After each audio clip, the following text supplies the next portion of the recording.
Olá, exploradores, tudo bem? Tudo bem, exploradora Cá? Tudo bem, exploradora Carol? Tudo bem, exploradores? Eu estava ansiosa para esse dia chegar. Por quê? Porque o nosso herói da fé de hoje não tem como a gente não se inspirar na vida dele. Fala logo, por quê? Porque hoje nós vamos falar dele. Dele? Dele? Quem é ele?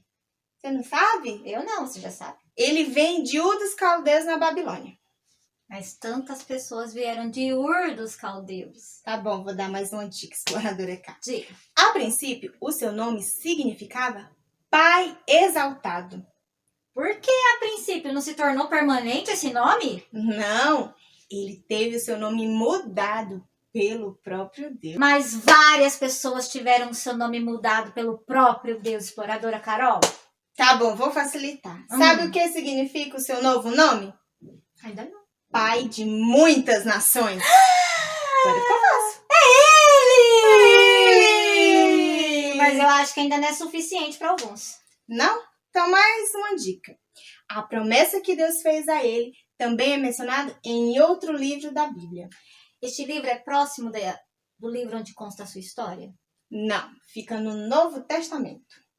No livro de Atos, no capítulo 7. Nossa, de Atos para Gênesis é muito distante.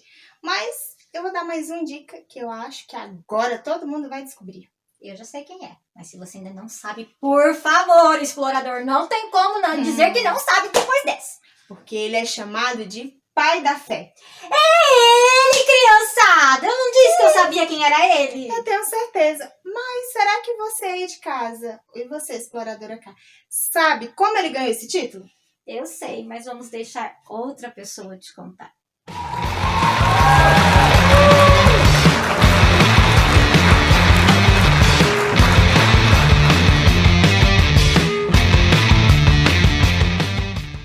Você aí em casa, alguma vez já precisou mudar de bairro, cidade ou quem sabe até do país de onde você mora? Certo homem chamado Abrão precisou fazer isso. Abrão deixou a sua terra em obediência a um chamado de Deus. Abrão e sua mulher Sarai moravam na cidade de Ur. E nessa cidade, crianças, as pessoas adoravam muitos deuses, inclusive o pai de Abrão, chamado Terá.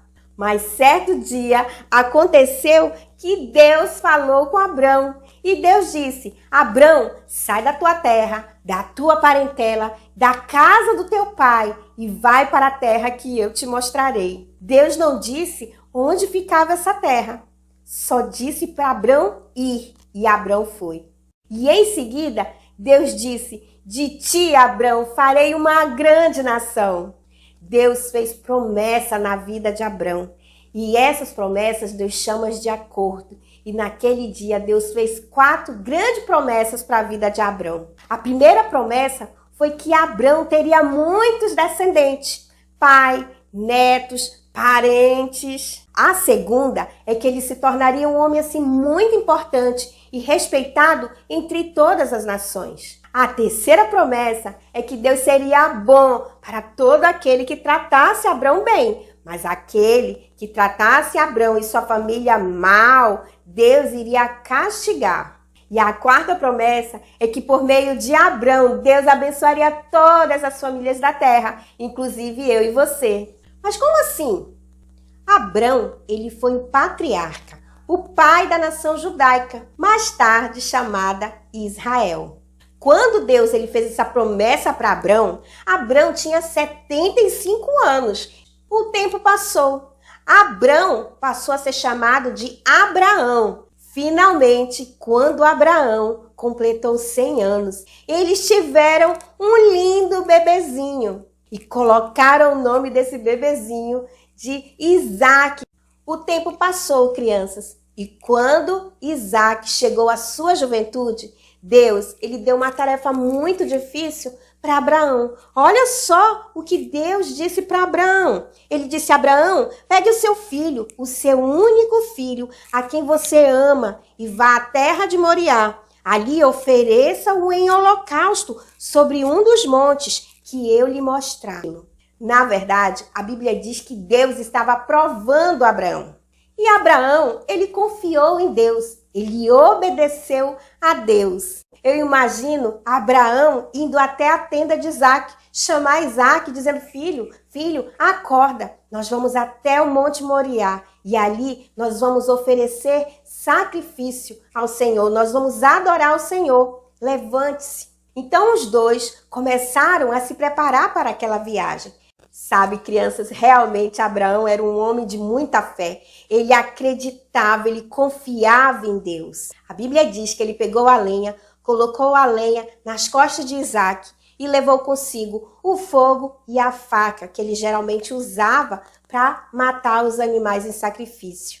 E quando eles estavam caminhando, subindo o monte, Isaac olhou para os lados e ele viu que faltava algo. E quando Isaac percebeu que faltava algo, ele disse para Abraão, pai, eis aqui a lenha, eis aqui o fogo, e onde está o cordeiro para o holocausto?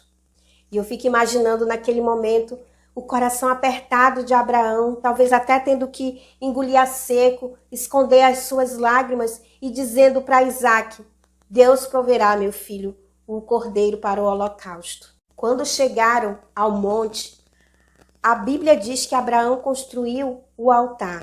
Depois, ele colocou a lenha sobre aquele altar e amarrou Isaac e o pôs sobre a lenha. E então, Abraão, em obediência ao Senhor, ele pegou a faca para sacrificar o seu filho. Então, Abraão ouviu a voz do anjo do Senhor dizendo, Abraão, Abraão. E ele disse, eis-me aqui, Senhor. E o anjo do Senhor disse, não estenda a mão sobre o menino e não faça nada a ele, pois agora eu sei que você teme a Deus, porque não me negou o seu filho, o seu único filho. Sabe, crianças, naquele momento, Abraão se virou e viu um cordeiro preso com seus chifres num arbusto. Deus, ele proveu um sacrifício para a oferta queimada. Abraão chamou aquele lugar ali de Jeová Jirê, que significa Deus proverá. E antes de descer do monte, Deus falou novamente com Abraão.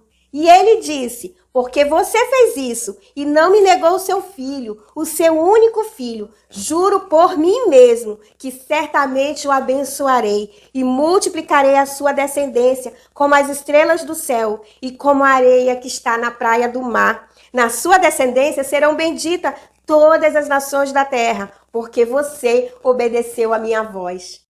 Exploradores. Abraão sabia que ter fé não dependia dos seus sentimentos, da sua força ou capacidade, mas da certeza absoluta, sem duvidar, que Deus cumpre o que diz, exploradora Carol. Então é por isso que o nosso herói da igreja de hoje se inspirou muito na vida do nosso pai da fé. Por quê? Porque apesar dele não ter sido pai de muitas nações, ele foi um grande ganhador de almas para Cristo. Você já sabe quem é? Estou em dúvida. Tá, vou dar mais uma dica. Ele falava para multidões, para muitas pessoas. E ficou conhecido como o maior evangelista do seu tempo. Eu acho que eu sei, mas tem duas pessoas que estão na minha mente. Então tá. Então eu vou dar mais uma dica. Porque ele amava tanto a Bíblia, mas tanto a Bíblia, que um dia ele falou, ou este livro te afastará do pecado, ou o pecado te afastará desse livro. Já descobriu quem é a exploradora K? Ainda não? E você, explorador? É melhor o explorador Clécio contar.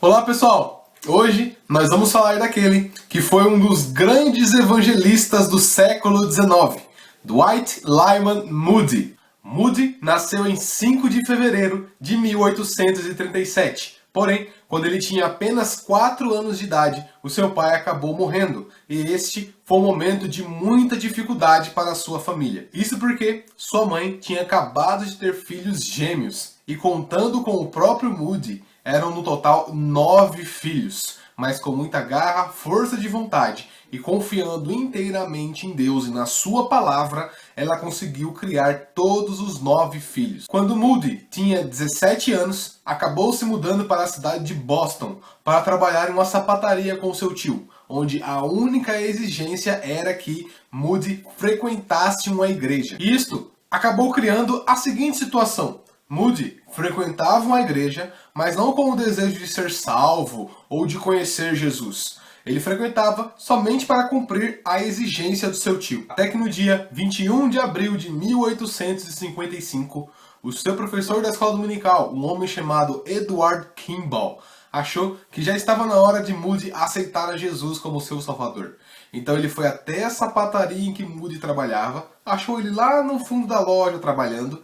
Chegando lá, ele fez o apelo e Moody ali aceita Jesus como seu único e suficiente salvador. Depois disso, Moody, apaixonado por Jesus, começa a evangelizar muitas pessoas e também a trabalhar com coisas voltadas para a escola dominical. Um certo domingo, ele foi numa escola dominical de uma outra rua. Chegando lá, ele pede permissão para dar aula. E o líder daquela escola dominical diz para ele que você pode dar aula para todos os alunos que você conseguir trazer. Até que no domingo seguinte, para surpresa de muitos, Moody traz 18 meninos de rua para a escola dominical. Eles não tinham roupas limpas, não tinham calçados, não tinham chapéu. Mas Moody disse que, embora faltasse tudo isso, ele diz o seguinte, que eles tinham uma alma que precisava ser salva. E a cada domingo, Moody trazia cada vez mais e mais pessoas para a escola dominical. O número de alunos crescia a cada domingo e Moody não dava aula para esses alunos, ele arrumava os professores. Então, quanto mais o número de alunos ele arrumava, mais professores ele também arrumava para esses alunos. Como a cada domingo o número de alunos crescia, chegou ao ponto dessa escola dominical de Moody se tornar a maior de Chicago, com uma média de 650 pessoas presentes. Acredita-se que teve dias que houveram 1.500 pessoas presentes na escola dominical, todas divididas em 80 turmas. Mas ele não parou por aí. Com a sua veia evangelística, ele também acabou olhando para as crianças pobres e cria um projeto de escola dominical para essas crianças menos favorecidas. E chega-se a média de 1.000 crianças participando dessa escola dominical. Em 1873, ele vai fazer algumas viagens e uma dessas viagens é para a Inglaterra. Chegando lá, ele começa a fazer reuniões com os professores da escola dominical. Uma dessas reuniões tinha cerca de 3.000 pessoas. Nesse dia, foi feito o convite para o culto à noite. No culto à noite, tinha tanta gente que não cabia dentro da igreja onde ia ser realizado o culto. E as pessoas tiveram que ser divididas em 4 igrejas próximas do local onde seria realizado o culto. Percebendo isso, Moody começa a fazer vários e vários cultos na Inglaterra. E esses cultos começam a transformar a vida das pessoas. Cada vez mais pessoas começavam a frequentar os cultos. Acredita-se que certa vez ele pregou para cerca de 20.000 pessoas. Teve um culto onde 2.000 pessoas daquele culto aceitaram a Jesus como seu salvador. Uma das grandes habilidades de Moody era contextualizar o evangelho. Eram pegar coisas que estavam acontecendo na época e mostrar o evangelho nessas coisas. Então, fazendo isso, as pessoas poderiam aprender de uma forma mais rápida, poderiam associar o evangelho de uma forma mais rápida, pregando de uma forma simples, de uma forma direta e contextualizando desse jeito. E com muita graça e unção de Deus, Moody consegue na Inglaterra alcançar e ganhar muitas almas para o reino. Quando ele volta para os Estados Unidos, 2 anos depois, em 1875, aquele que era conhecido em apenas alguns estados, agora era conhecido como o mais famoso pregador do mundo.